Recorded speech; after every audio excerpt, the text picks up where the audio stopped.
Graham is a bit of a pioneer in the crowdfunding arena, where he's now floating giant-sized Two-Fisted Manly Tales, which is a 100-page book featuring some of the greatest artists and writers in the business. And it's kind of a throwback in that the title explains itself. This is the kind of book that the major publishers wouldn't touch these days. They used to do it all the time, but it's fallen out of favor. So Graham is a bit of a pioneer in that sense. And he's closing in on $150,000. And if he makes that, the book is going to be a hardbound. And I want to tell you, every comic reader is going to want this book. The art is spectacular. Mike Golden is contributing his first continuity in years. Butch Geis is working with me again for the first time in decades. And there are many other great artists and writers involved. Chuck Dixon, Kevin Grevio. And you can find the book on Indiegogo. It's giant-sized, Two-Fisted Manly Tales. But let's go back to the beginning, Graham. Did you attend any school to learn how to draw? Did you go to Joe Kubert's? I did. I went for 2 years, not concurrent years, at the Joe Kubert School. Started there in 81, 82, then ran out of money. I spent 82 and 83 going to a local community college, taking art there. And then 83, 84, I came back for my second year at Kubert's and ran out of money again. So by that point, I had made some sales. In fact, I just came across, I did on my show last week, I did this magic portfolio, I called it. I found this giant portfolio with lots of stuff going back to the 80s. I found the first story I did with Chuck Dixon, and I found the second story I ever sold to DC Comics, and it was stamped on it 1983, copyright 1983 DC Comics. So next year will be my 40th year in comics. What was that story? The first one that was published was called The Fan. It's a little 2-page story, and it starred me as a comic book artist at a convention. And the second one was a sci-fi story. I think that was 3 or 4 pages. That's the one I still have, that I found the stamp on the back. But they were bought at the same time, so it means that 1983 was my first sale. Was Joe Kubert still teaching when you went to the school? Oh, yeah. I mean, the school had only been open, when did it open? 78 or 76? So, I was there in 81. So, yeah, Joe was teaching. Joe had the biggest hands and forearms, like Popeye.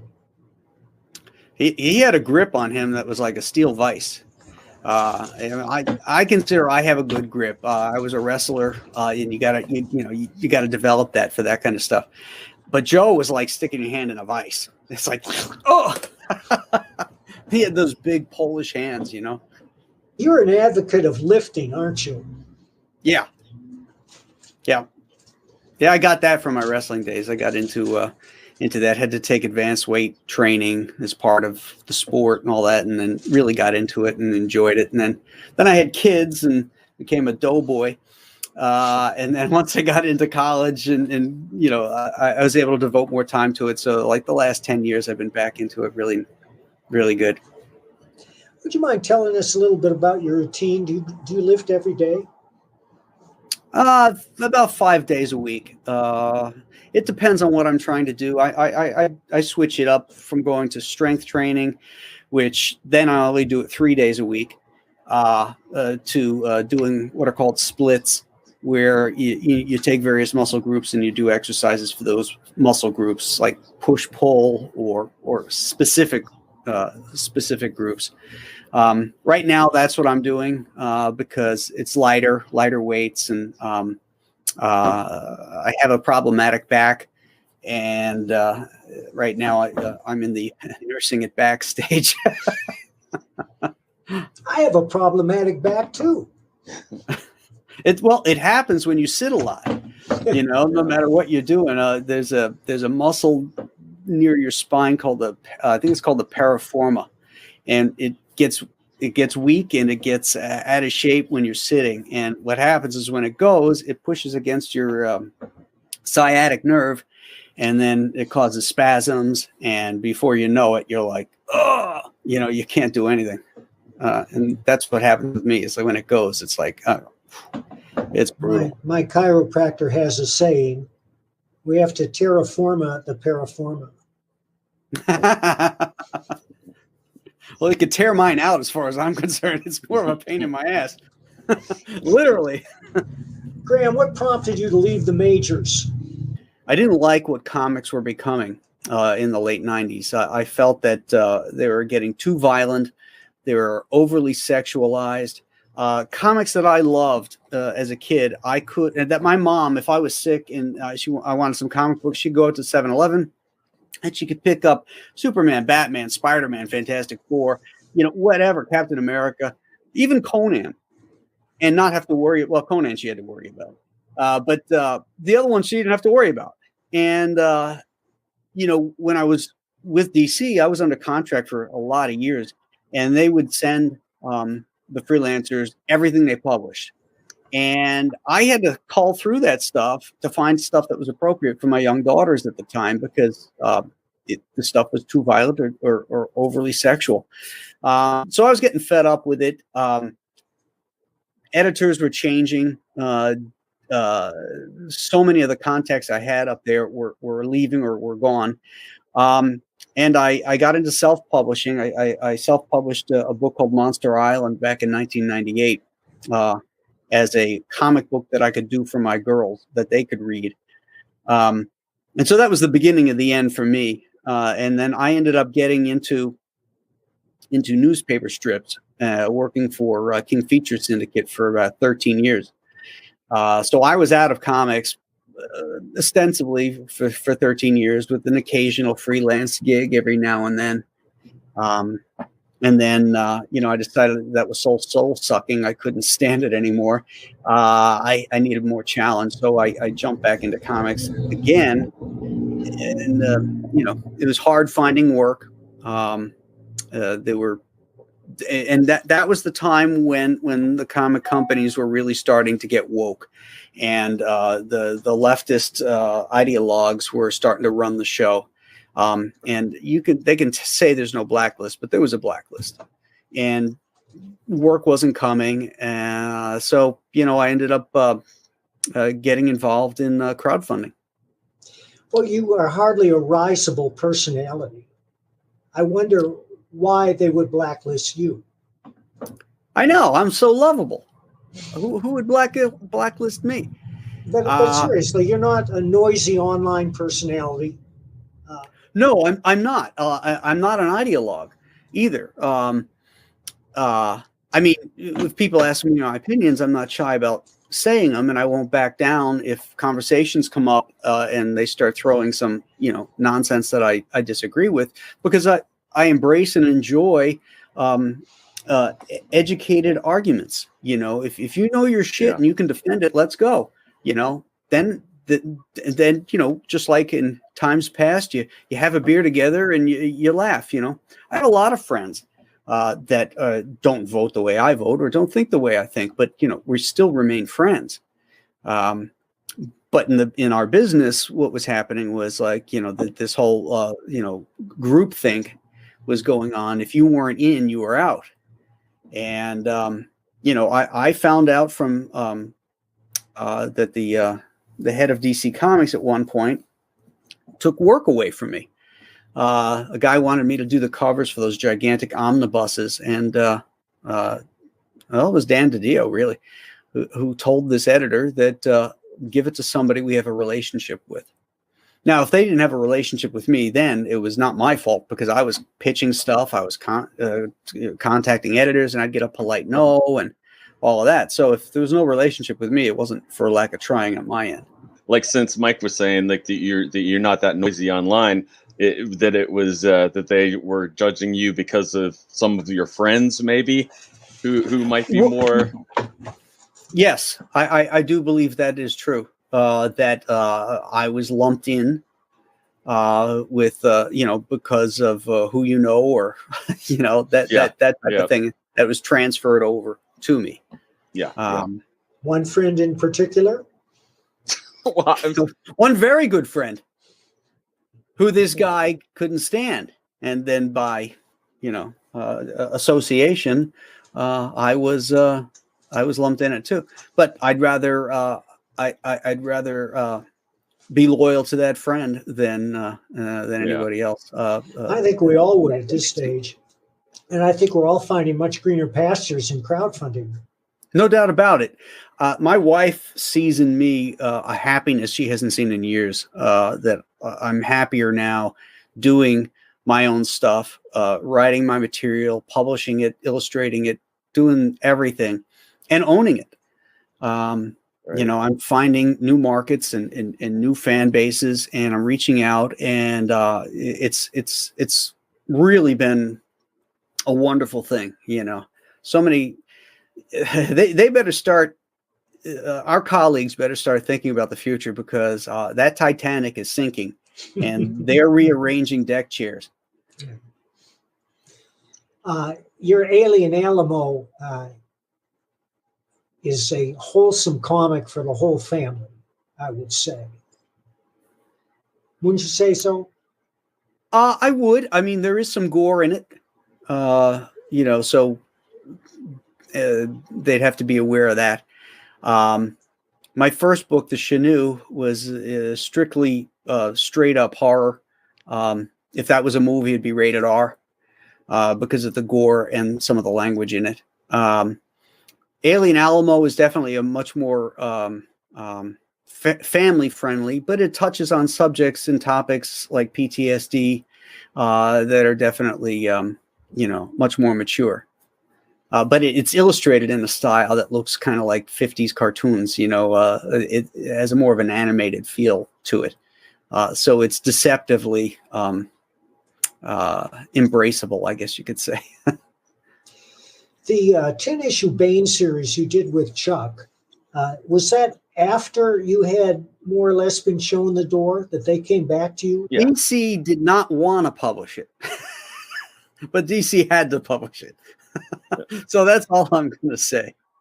Why did they have to publish it? You can't, Mike. See, I can't. I just told you. He just said he can't say. Because of the market demanded it. That would be the only rational reason. Would it? Well, it seems to me that there was a huge demand for that series, and it did very well. No, it didn't do well. No, it didn't do well at all, because they didn't publicize it. They didn't promote it. They had all their eggs in the Tom King. What's it called? I forget the name of his series. Something of Bane. So they had their eggs in that basket. Whereas, Chuck and I set out to set Bane up as the Dr. Doom of the DC universe. The guy who's running all the major crime things in DC. And in our 12-issue series, and we peppered it with all kinds of Easter eggs to keep that series going, or to revisit it. And once the obligation was met to publish it, that was it. They didn't, we thought, I guess childishly, that fences are mended. We're back in, and we pitched a bunch of stuff, really cool shit, really cool stuff, and they turned every one of them down. So it was like, okay, and it wasn't it wasn't stuff. It's been collected in trade now, right? Has, yeah. Do you have any idea how it's done? In the as trade a trade format? No, I don't. Yeah, I'd be curious. I'd be curious if it actually did okay. I'm sure it did. I mean, most of the stuff. It was already paid for. All the art and everything was already paid for. So the printing costs aren't that high. So the profit margins are a lot higher on that stuff. So, you know, I mean, that's where a lot of the money comes from now is trade paperbacks and book sales and stuff, because the floppies, those numbers are in the shitter, even though they don't want to admit it. They say, "Oh, comics are doing better than ever." No, because you're lumping in manga and you're lumping in graphic novels and young adult stuff that's published by Scholastic, like Captain Underpants stuff, Right. as comics. Those things are selling millions, but Batman can barely break 150,000 copies. And there's been talk going around for years that Marvel and DC are both planning to get out of the comic business.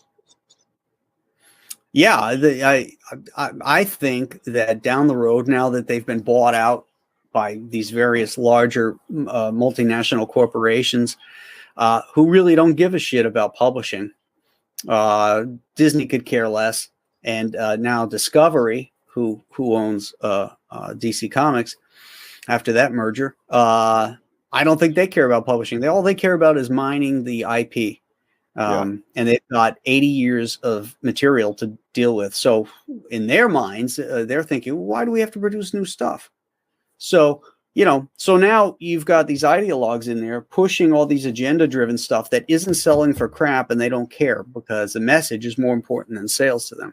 It's my impression that the editorial staff at both the big two have no connection to the golden, silver, or bronze age of comics, that they're young people that are brought in or thrilled to be given an editorial position, but they're not really comic fans and they're not really familiar with the history of comics. Yeah, I think that's true. I think that they don't know the business of comics as well as the history of it. Whether they're using it as a stepping stone to go on to something else, or they're in love with the idea of comics and what they think comics are, but they don't. They weren't trained by seasoned editors. That lineage that you can trace back from Stan Lee to Roy Thomas to Archie Goodwin to Denny O'Neil to Mike Carlin, and then all of a sudden you're starting to water this stuff down, and you're getting it's like a Xerox of a Xerox of a Xerox, but they're not not picking up anything new, and you get these people that are more interested in making a name for themselves than selling books. I have to point out, one of the main reasons comic sales are in the toilet is seldom discussed, but it's the competition from video games. Because the fact is that your $4 or $5 comic simply cannot match the bang for the buck you get with a good video game like Grand Theft Auto, where the game changes every time you play it. A great deal more thought is put into those games and those stories than appears to be going into the comic book stories, which is all part of Sturgeon's law. Theodore Sturgeon was a great science fiction writer, and Sturgeon's law was 90% of everything is crap. And I think to a large extent that holds true across all popular culture. If you built a comic that was so exciting and dynamic and well done, like, say, Frank Miller, something like The Return of the Dark Knight, people would flock to it, but there's nothing coming out like that these days. Well, there's another aspect too, and that is getting eyeballs on it. The idea of what do we have? 3,000 comic shops in the United States. That's it. Yeah, 3,000. How are you going to get the millions of eyeballs on product? Then it's not going to happen. Which is why in crowdfunding, we're doing YouTube and we're using social media and we're reaching out and we're talking directly with the fans. And that's a huge paradigm shift. There's no walls anymore between the fan base and the creators. And that's an important aspect. That it's like we're all part of this club again. The way Stan used to make the bullpen sound. Jolly Jack and Sturdy Steve and all these guys are sitting right there, bullpen, grinding this stuff out, having fun, and none of them were ever there. They're out in Brooklyn and in Manhattan or Long Island or wherever they were working in their basement. But Stan had this impression, and he made the fans feel like they were part of it. Well, now they are part of it. It's not just feeling it; they are a part. And so that's really cool, I think. Solution to broadening the readership for traditional superhero comics has been staring us in the face for decades, but people refuse to do it. And that is simply to put comic kiosks in the lobbies of movie theaters, especially when they're showing a Spider-Man or Superman movie. Mm-hmm. This has been obvious for decades, but for some reason, the theater owners and the comic shops just can't get together on it. Yeah. That's true. When you have the Avengers Endgame and, making billions of dollars and everybody on the planet going to see it, and they come out and there's no comics. I know. Yeah. And it's not like you can't get to, you have to seek out comics. When we were kids, comics were everywhere, grocery stores, 7-Elevens, luncheonettes, you could find, you could happen upon comics. Which is what the exciting part of it was to a young kid is, this isn't my parents. This is mine. I've discovered this, now it's like looking, you got to look for a porn shop. You can't just, come upon it. You gotta, the comic book shops are the same way. You got to seek it out. You have to know about it and seek it out. I have to say that in that category, Fort Collins seems to be bucking the trend. Because we've had a couple of new comic shops open up here recently, they're hole in the wall places. They're not like Mile High Comics. They're small, but they're encouraging. There's one just opened up. Two opened up in the past year. One is a dedicated comic shop, nothing but comics, but because it's small, their selection is limited, mostly to the big two, and plus the middle tier publishers who have something to offer, like Dark Horse or IDW or Dynamite. But very few titles of those. They simply don't have the wall space.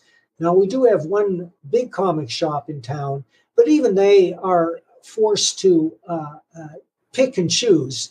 They can't possibly feature every title offered by the big two. They just can't afford it because they're not going to sell, and they changed the returnable rules. So they also double as a gaming shop, and I suspect that they're making more money off the gaming than they are off the comics. Mm-hmm. Mm-hmm. Well, a lot of comic shops too are dealing in collectibles. Yeah. That they are that they're embracing the idea that comics are becoming boutique, and they're slabbing back issues and having TV auctions for them and raising the interest in the collectability and stuff. And I don't see that as a bad thing. In fact, that's pretty much what we're doing with crowdfunding is we are a boutique comic market where we're doing comics directly for the fan base, in which they have access to the creator and they're a part of the creation with their support. And then as a result, they get all these other goodies, stretch goal stuff that you can't get at a comic book shop. Right. And so for your $25, which seems to be the average price of a 48 page or 64 page comic, it's better than anything Marvel and DC is doing because the printing is better. They're perfect bound, most of them. So we're competing on two different playing fields here, and not going after exactly the same target audience. But the idea is to broaden that market too. I want as many eyes on my projects as possible and as many backers and customers to enjoy these things as possible. That's what business does. Boutique is fine, and boutique can be huge too. But I'm not competing with the mass production style of comics that the periodicals or the floppies deal in. Different audience. My website, compasscomics.com, is where all my projects go after the campaigns have ended. So, if you've missed out on any of my campaigns getting those books, you can always get them at compasscomics.com. You're going to pay more for them, and you're not going to get any of the stretch goals goodies, but the books are available there. Since you said next year is going to be your 40th, do you have any big plans or releases or anything you're going to do for that? I don't have anything planned yet, but I'm planning on something. Because I just realized this just last week when I pulled that artwork out and I saw the date. I'm like, wait a minute, holy shit, this is the 40th year. I got to do something. What that is, I don't know. I haven't locked it down yet, but I want to do some kind of like big party, do a big stream and have all my friends on, and they'll all get me gifts and send me cash, we'll be that kind of stuff. Yeah. What'd you say, cigars or anything though. Yeah, cigars, bourbon. And Graham is most certainly going to smoke a cigar. Damn right. I don't know what I'm going to smoke. Oh, I know what you're going to smoke. I've got an idea of what you're going to smoke. Yeah. I will say, too, for anybody that has not checked out Graham's Kickstarters, even though there's been tons of people who have, he does have some cool rewards on a lot of the stuff, a lot of different perks and everything. I do like the brass knuckles that you have. The brass knuckle trophy. The Two-Fisted Man of the Year trophy. And the limited edition shirts are leaving at the end of this week because I'm putting orders in on Monday for those. So if anybody's watching this when this runs, you should go over to the Indiegogo website, type in giant size two-fisted manly tales and snag those now because they're coming down. What prompted you to do that book, Graham? Two-Fisted Manly Tales? Yes. Yeah, it's interesting because it was not part of my publishing plan. It was about a year ago, last summer, when I reached out to you guys, you Chuck, and Bo, about it. It came about, I was in the backyard, I was having a cigar, and I was probably scrolling around on my iPad or something like that, and something came across that really pissed me off. It was just one more assault on masculinity. And I just, I got the idea from the title. I came up with the title first, Giant Size Two-Fisted Manly Tales. And I knew immediately I wanted to mimic the giant size comics or annuals that Marvel did in the 70s. So I made up that trade dress to look like that. And, typically anthologies don't sell. But I knew this had to be an anthology, and I knew I had to get the best guys to do it. And I knew it would sell if I could do that, so that there was no fluff in there. So I contacted Chuck and Mike and Bo, and then Kevin Grievous, and then myself for the 5 writers. And then it was a matter of casting, net out to find artists whose work I admired, that would fit the style of stories that the guys wrote. But it came about primarily as, I slotted it into my publishing schedule ahead of the next book in the Nolan verse, because I felt it was an important thing to do. I was just sick and tired of men being denigrated for being men, and not being appreciated for the kinds of things that they bring. I'm not talking about, out and out, apehead, hammerhead, misogynistic type stuff. I mean, yes, that's part of who we are too at times, but we're also protectors and providers and builders and workers and soldiers and all these other things that build empires. It's not because of women; it's because of men. And you can't watch a television commercial now. And when was the last time you saw a guy driving the car? If he's not just some little cuck, half the time it's the woman that's driving, and the kids are in the back, and the dad's the goofball, and he's never taken seriously, and it's always the woman that solves the problems. These have infiltrated popular culture of how men are. The ideas of these strong masculine men, the John Waynes and the Clint Eastwoods, seem to be gone. This is a throwback to the men's adventure magazines of the 50s and 60s, which were everywhere at the time. Right. They were a little lurid, but often they told true stories by survivors of events. In fact, I have a couple of anthologies of those, and they preserve the cover art. And the cover art is lurid in the best sense of the word, that it makes the story pop. It's obviously exaggerated for the sake of art. But we've all seen that picture of the guy in the swamp fighting off the weasels, right? Weasels rip my flesh. Yeah. And I have a whole book of those covers, and we love that. They're stuff. great. Yeah, they're pulpish, they're garish, but they're exciting. How can you not pick that up? So I just felt that this was the time was right for us to do this kind of thing, and it's been doing very well. I'm actually going to be launching a Kickstarter campaign for it. Right now, it's on Indiegogo. So I'm going to run 2 campaigns because just like Coke and Pepsi and McDonald's and Burger King, there are people that will not cross the line. It's true. For whatever that is. So again, this is my attempt to bring more people into the tent. What are you doing differently on the other one? On the Kickstarter one, it's more stripped down. Only the Dan Lawless cover is available. Only some of the perks or stretch goals are part of it because they're already the book's already funded. The people on Indiegogo did that, so they're the ones that should get the best, the biggest opportunities. And the reason is at 150,000, the book becomes hardcover, as Mike said earlier. Right now, we're closing in on 114, I think. So there's still a gap. And we're moving along on time. This is not going to be in demand as long as some other of my projects that I am doing everything on. It takes longer to do, so it stays in demand longer and can build momentum longer.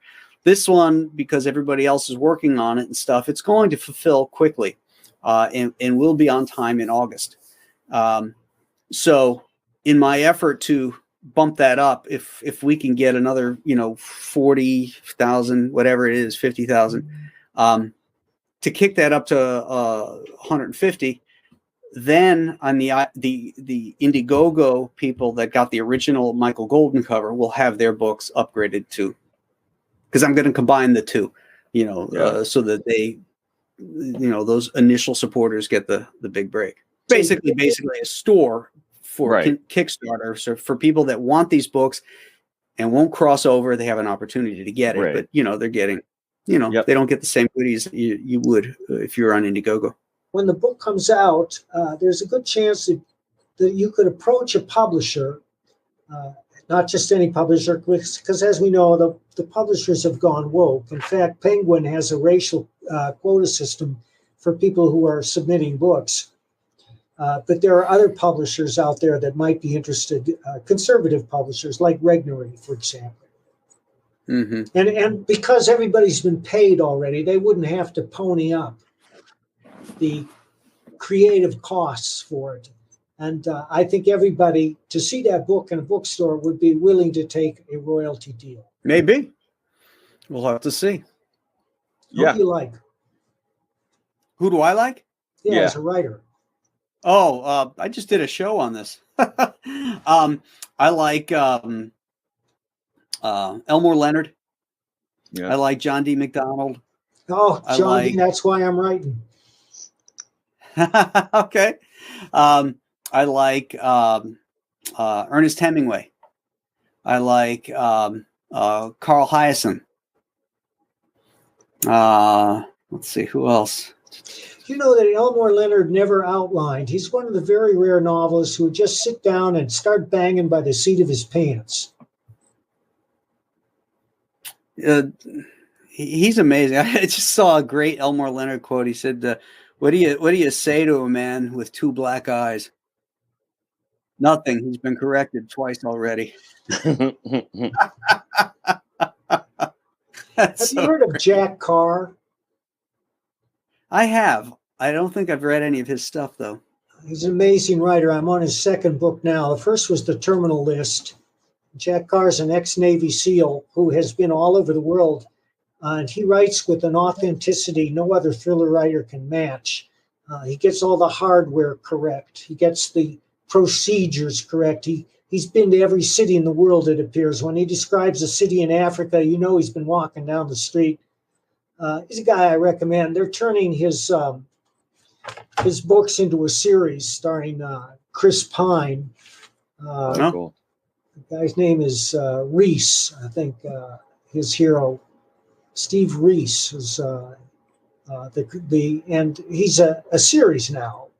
Like Travis McGee was a series, and so far Carr has written 3 books in the series. His books are enormous. They're not John D. MacDonald size. They're like they're well over 100,000 words each, well over. Oh wow! And I know because I've been reading this book for 4 months now. You read like me. You read 8 paragraphs and fall asleep. I did want to say, just because you had brought it up, and I know just as much part of the being tough and everything with being a man is the fact of being respectful and doing respecting your wife and respecting various institutions or things and carrying yourself like with honor. And that was like one of the things that I was like that's 2 of the things that I've thought, like when I've seen your stuff and different things you've said, like I think of like respect and honor, and those are the stories that resonate with us so strongly, like Man on Fire and some other things where the people where the good guy does terrible things, but he's doing it because of his kind of code of honor and respect and everything that he has. The other personal aspect is loyalty. Yeah. Which is huge for me. I give it and I expect it. That's right. And if I don't get it, then you're out. Yeah. There's a line from Man on Fire when Creasy says, "Do you think God will ever forgive us for what we've done?" Have you seen the movie? No. Oh God! It's a pretty powerful movie. You got to see it. It's Tony Scott's masterpiece and one of Denzel Washington's best movies.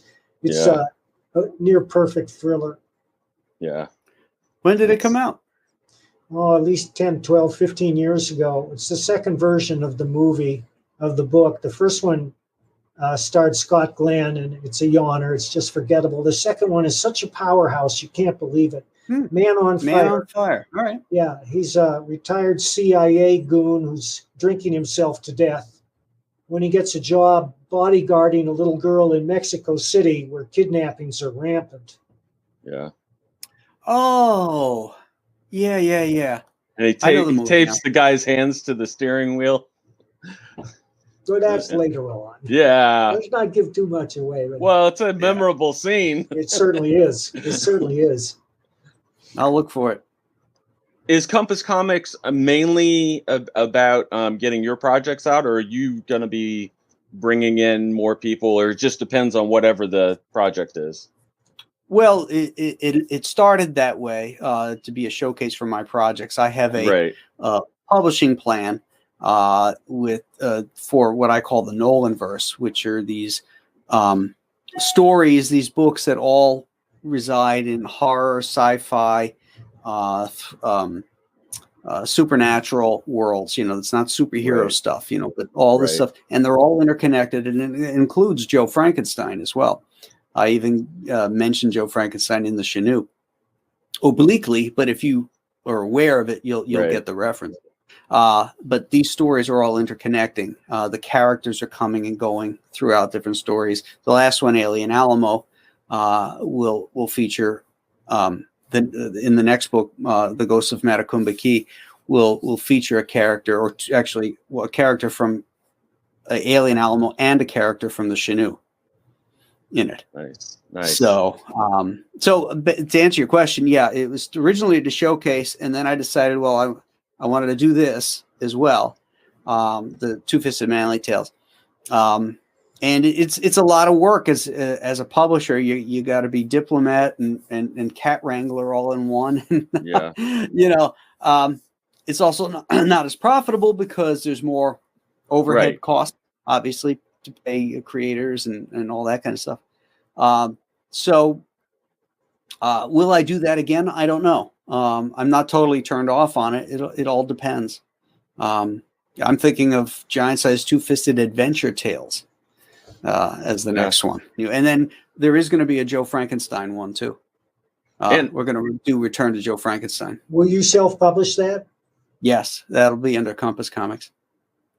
speaking of adventure, did you? I saw. I think you did some Phantom comics, or did you just do You the did cover? the strip for 10 years. Yeah, the strip. Yeah. Yeah. Yeah, I did the Sunday strip. Yep. Yeah, Yeah. I enjoyed working on the Phantom. I was promised the dailies too when that guy retired, and then King Features reneged on me, and they wanted to keep the biggest licensor, a company called Egmont in Sweden, happy because they wanted a guy that works for them to take over the strips, and it was American Paul Ryan, and who had a working relationship with them. And Paul was a great guy. There's nothing against Paul here, but it's just that they promised it to me, and they didn't have the balls to tell the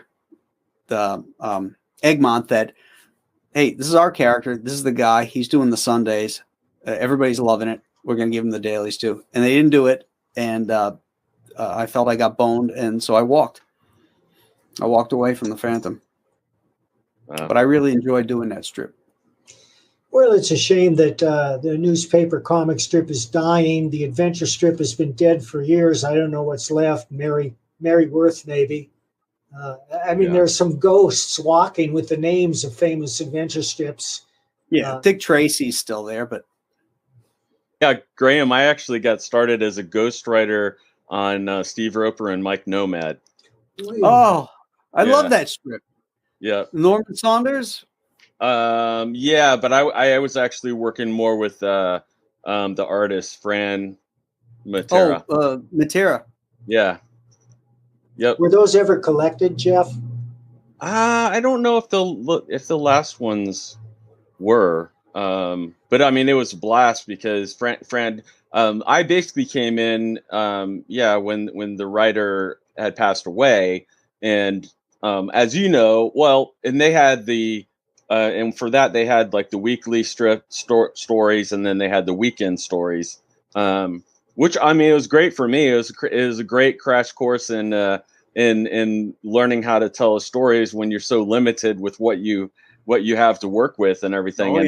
So I mean, that's why I was like, man, this is great for me because you have to have stuff done for every single day. And I mean, it's a continual hamster wheel. Yeah. It just goes and it goes and goes, and there's never any satisfaction. Right. Because the syndicates don't care. All they care is that the stuff is there for publishing dates. Right. They don't care what you're doing, so you're never getting any feedback. I mean, when I first got into the strips, I had a million ideas. I wanted to bring back the adventure strip. I came up with an idea to modernize the girls of Apartment 3G, and I had to sit down with the publisher and, oh no, we can't put the money into that. Right. Basically, those things are cash cows for them while they run. They've got their papers, their legacy strips. It doesn't cost them much, but they make a profit on it. And that's all they care about.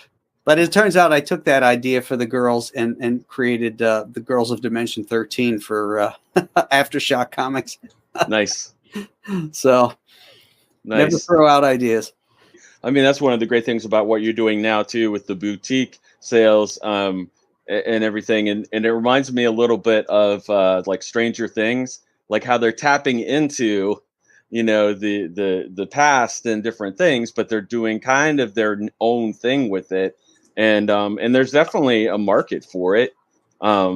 People are into it and they're willing to pay for it, and that's the good thing about what you're doing, and you can definitely do that some more. Yep. Oh yeah, definitely. There's an underserved market out there that love comics, and those comics aren't being made for them anymore, and guys like me are doing it, so gentlemen, I have to run because my show is going to start in 1 minute. 1 minute. Thanks, Graham. Sounds good. Thanks for having me, fellas. Really appreciate it.